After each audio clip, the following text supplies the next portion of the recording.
Why, hello, ladies and gentlemen. Welcome back to another episode of Ori and the Blind Forest. I'm definitely not doing this because I'm tired and I need to find a way to wake myself up. And the only way I can do that is by putting on the fakest voice I have ever done, ever.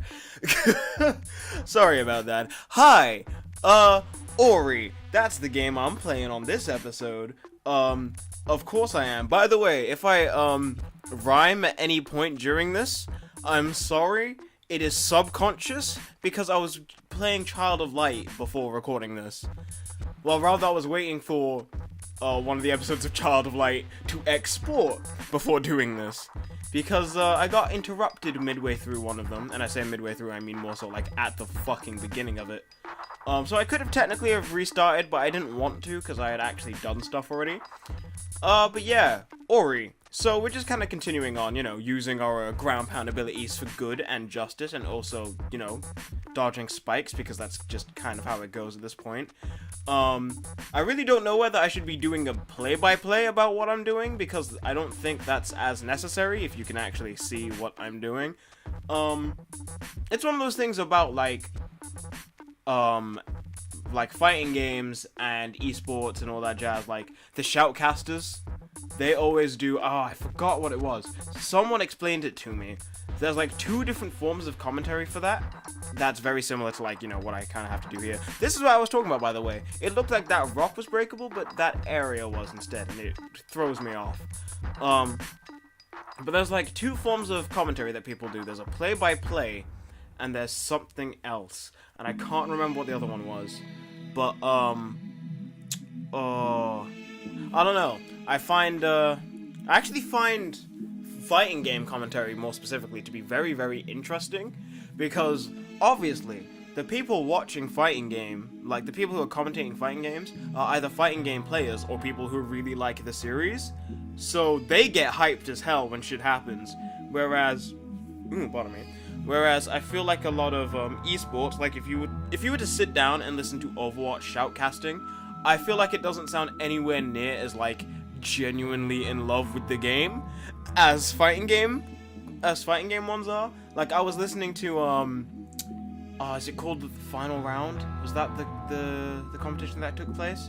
There was a fighting game competition that took place recently, where Sonic Fox, my boy, he won Dragon Ball Fighters, and every time I listen to Dragon Ball Fighters shoutcasting, it is the best thing, because, like, you know that most of those commentators are black, and from that, right, and I know this is probably gonna sound a little racist, but from that, you know that it's gonna be a good-ass fucking time. I don't know what it is, but especially black people when they commentate fighting games is the best thing. It's so much fun, because you can tell they're just having a good-ass time.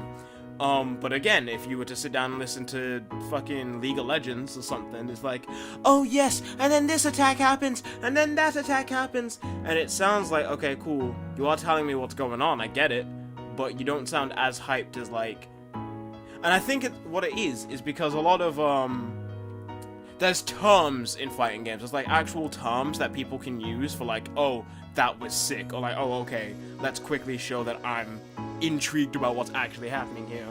Whereas for, like, Overwatch, it's not like, how do I explain it? Like, you've heard me on some of these videos be like, okay, let's go. That sentence is very fighting game, but there's nothing like that for like Overwatch or anything like that.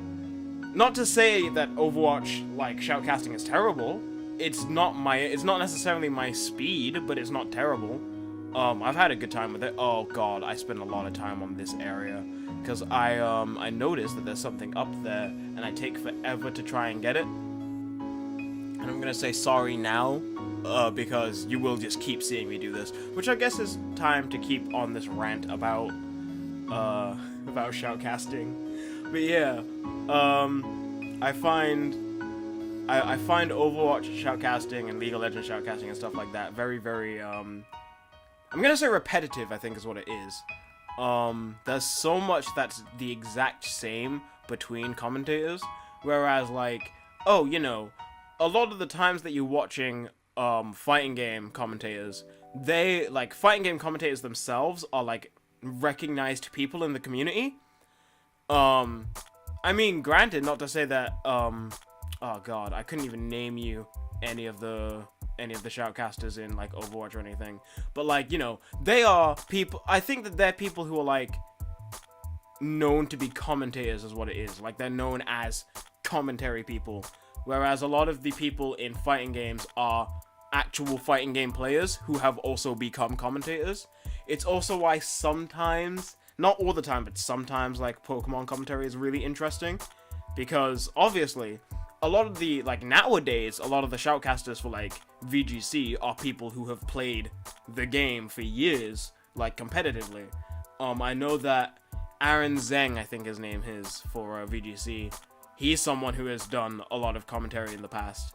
They've also had Jay Witz do some, and he's like or he was, I guess, like a very well-known Pokemon YouTuber. I don't think he just does Pokemon anymore, though. You also see me doing ground pounds here because I'm thinking, hey, if I break my trajectory of my arc of my jump, like if I basically break the arc of my jump early, I can like manipulate where the balls of light go. Doesn't quite work out the way I want it to. But just I don't know. I find commentary interesting, obviously, because I do video game stuff. I commentate my own videos. Granted, when I'm not doing it like this, I feel like I'm not as commentary-y, and it makes me sad, because, like, obviously, I'm having a good time with the game, and sometimes you just need to pause and think and be like, what is happening? But, I feel like I speak more when I'm not recording than when I am recording, and that's a story to behold right there. Granted, maybe I just need to play more fighting games. Maybe I just need to, like, record some of my ranked ventures in Dragon Ball FighterZ, which has been something I've been considering, because I haven't played that game anywhere near as often as I've wanted to recently. Like, listen, most of the people that I know are, like... Actually, I don't even know what rank most of the people I know are. I want to say that they're all, like, at least Android. I'm Namekian. I'm at Namekian rank in that game, which is, like, the second lowest rank. I need to get out of that, because, I know what I'm doing to an extent.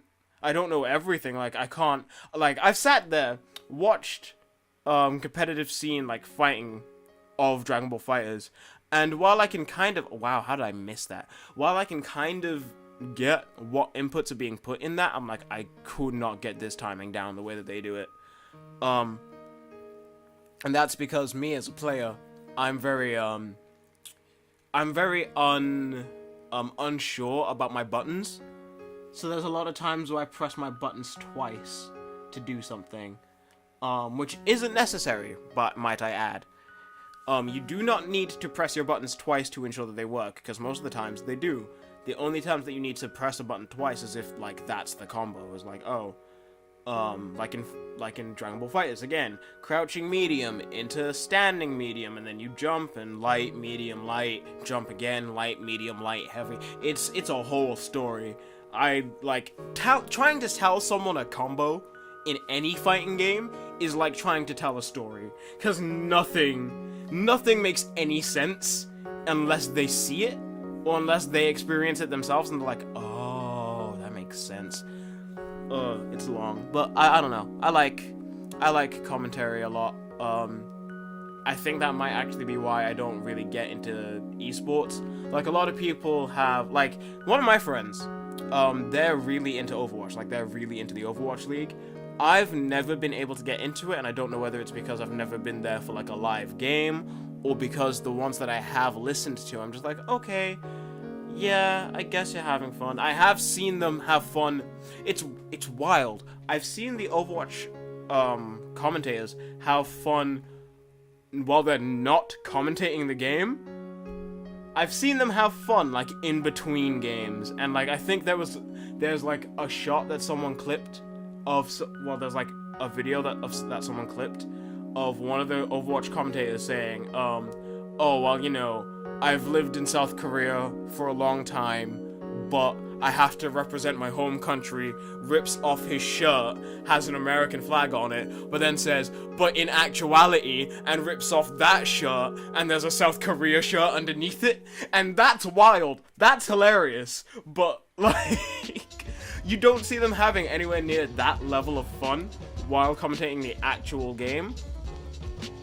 And I don't know what it is. I will say, like, for League, I think the reason why League commentary can be kind of dull, and you know, you don't have to agree with me on this, everyone has their own opinions, but why I personally find it dull is because League games are all at least 20 minutes, like, at least, whereas a game of Overwatch, granted, again, haven't necessarily watched a whole lot of it, but a game of Overwatch could last, like, 10 minutes.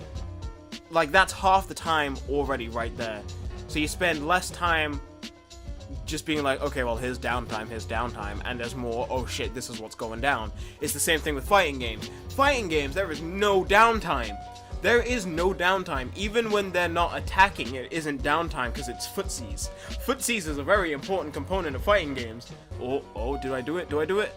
Yeah, boy. Okay, I don't know how I did that.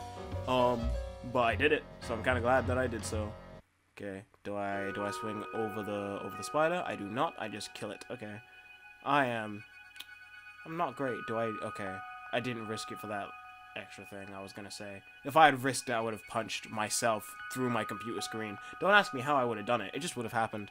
Oh gosh, there's a whole lot of reflecting here. You know what? Okay, Smash Switch is a common theme that people talk about currently, which I guess does kind of date this video a little bit because obviously the game's not out yet. But even though this character is in Rivals of Aether, I would find it very, very interesting to see how the Smash team would do characters like Ori or Hollow Knight or anything like that. I know they would never be in the game, but it would be very interesting to see. Actually, saying that, I have a theory as to why characters like Shovel Knight weren't in Smash 4 and Bayonetta was the person who won the ballot. Obviously, there were probably more characters who won the ballot that weren't Bayonetta, but the reason why Bayonetta won is because Bayonetta is made by a Japanese company. Like, made by a Japanese company, made by a Japanese dude. So they went, oh, well, we can contact this dude really easily and there won't be any language barriers, you know? So they did that. Whereas, if they wanted to get a character like Shovel Knight, who I would not have been surprised if he actually got more votes than Bayonetta did, they would have had to have been like, okay, well, then we have to go and find a translator, we have to get them to speak through the mic as well, we have to try and sort out all of that, we have to consider time zone differences, and all of that jazz, and that's just long. That is just a long process to get a single character into a game. Like, go on, think about it. What characters in Super Smash Bros. Are Western characters? I'll go ahead, think about it. None of them are Western characters. Go through all of the DLC characters. What? There was Mewtwo, Lucas, Roy. First of all of those already Nintendo products. You've got Corrin, you get Cloud. Cloud was a fucking ass pull, because, like, nobody expected that. People were like, oh yeah, that means that Cloud won the ballot. And then I was like, no, Cloud didn't win the ballot. We know Cloud didn't win the ballot. None of us would have ever expected this. But Square Enix is a Japanese company. Bayonetta, despite how fucking Bayonetta she is made by a Japanese company. It's made by Hideki Kamiya. Like, he directed the first game. That's why it's so fucking wild, because he also directed Beautiful Joe. Like, that's just how it is. Oh, I got an ability point there. Good job, me. But that's just how it is. That is just how it is, you know? Like, there's no other way to try and explore that. But, oh my god. It's just crazy. It's like, I love Smash Brothers so much, and I love fighting games so much, which is why I've just been spending like a solid, 10 minutes of this episode talking about shoutcasting and fighting games. How much time do I spend on this screen? Holy hell. Oh, I'm trying to consider, like, which route do I want to go? I do think I mentioned it here, or I mentioned it in the next episode, but obviously you won't be able to hear it, so I'm going to say it now. I don't think by the time this game ends, we'll be able to put points into everything. So that means I'll have to decide which route to take to get what I want. I am glad that I've got, like, I think it's good to what to do is to get like all the 1 and 2 ability levels in the routes, and then because they start costing 3, from there be like, decide a little bit more carefully. Because I'm more 100% based personally, I'm probably gonna go for that purple path and try and find everything that I can before we end the game. Like I did with Hollow Knight. We got up to 98% in Hollow Knight, and the only reason why we didn't get 100 was because I went, oh, I know what the reward for 100%ing the grubs are, and I don't need it. Like, I literally just went, nah, I don't need this. It was a, I don't remember if I explained it, but it's basically, you know the Master Sword ability in Legend of Zelda, where if you're at full health, you can shoot a bar of, like, energy, and it just shoots out. It was that, but unlike in Legend of Zelda, it actually does less damage than the actual sword does. I think it does like 3/4 of the damage. And because of that, I went, I don't really want this. Like, the point of those kind of abilities is to make them as strong as your weapon, because, or maybe sometimes slightly stronger, as broken as that sounds, because, hey, if you're in a hard area, you're gonna take damage anyway. You want to try and keep it as strong as possible without making it broken. Like, obviously, don't make it do 2 times damage. That's broken.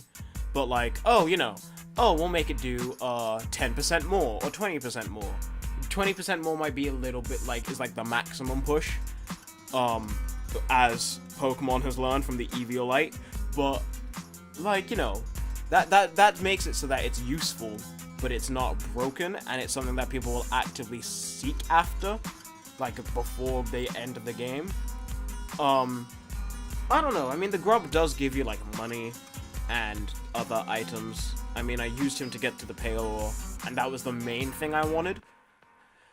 But, yeah, I don't know. What am I doing here? I grab a lot of stuff on our way. Oh, yeah, okay, because we start coming back, through a way here.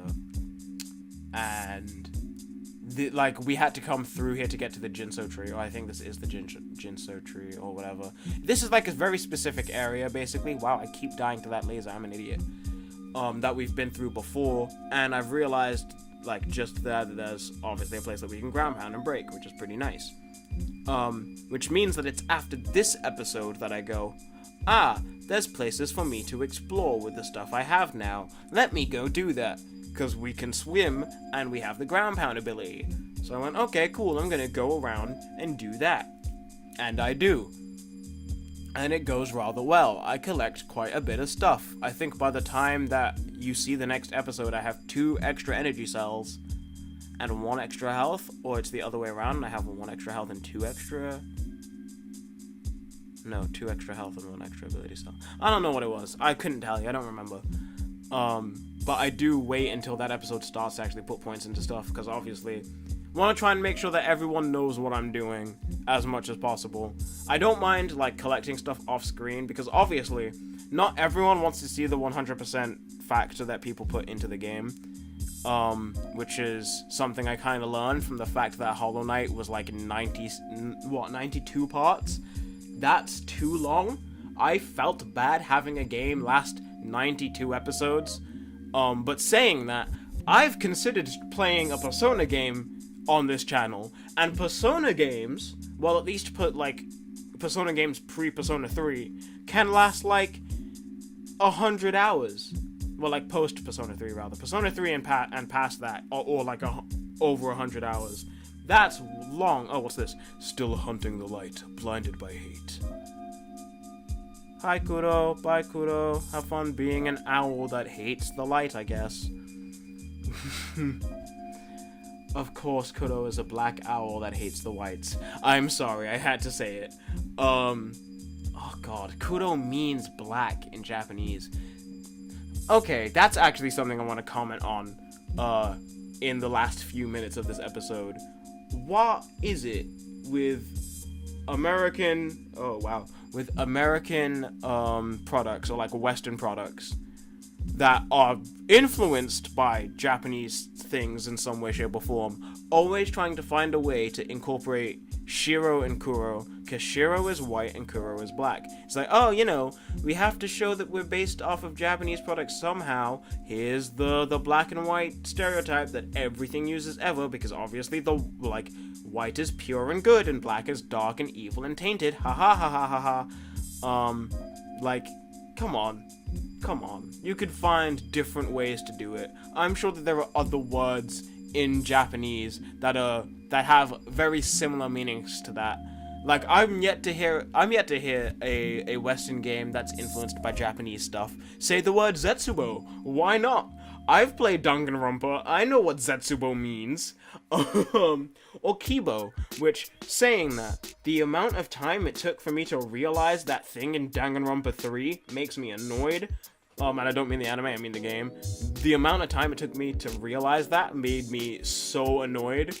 Because it took me until, basically the end of the game for me to go, oh, I'm an idiot. Like, there was, 2 chapters left. And I saw the name and I went, oh, right, this is Japanese. But yeah, where's the Zetsubo? Where's the Kibo?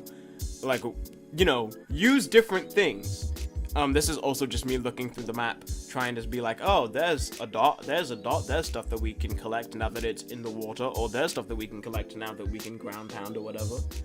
I don't collect everything. I think there's 3 or 4 things I leave on the map because I can't get them. As you see at the start of at the start of next episode, because I kind of explained that a little bit. But yeah, I'm fine with things being influenced by Japanese stuff. I mean, I'm a fucking weeb. I like anime, I like video games, most of the video games I play are from Japanese companies.